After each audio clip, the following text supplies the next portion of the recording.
Yaratgan bizda, bizning qalbimizda haqiqatdan ham. Sizni hozirgi holatingizga va hozirgi sharoitingizga hech kim aybdor emas.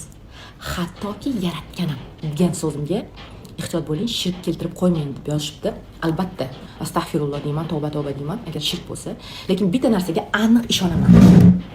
Qarang, yaratganning iznisiz daraxtdagi barg ham uzilmaydi.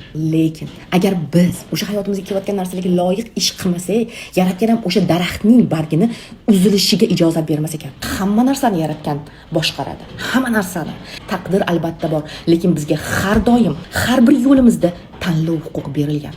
Yaratgan bizani o'ziga o'xshatib yaratgan.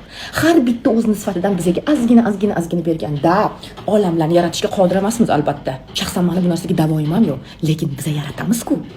Yaratgan bizga bergan o'sha sifatni mujassamlashgan holda yaralgan. Raketalar, samolyotlar kim yaratdi uni? Biz yaratdikmi? Demak, bizda yaratganning har bir sifatidan zarra bor. O'ylab ko'ring, dinda ham hamma gunoh deyilgan narsalarni 100% hammasi bizning xilqatimizga zarar. Demak, yaratgan bizni o'zimizni eng chiroyli va eng zo'r versiyamiz bo'lishimizga chorlaydi hamisha. To'g'rimi?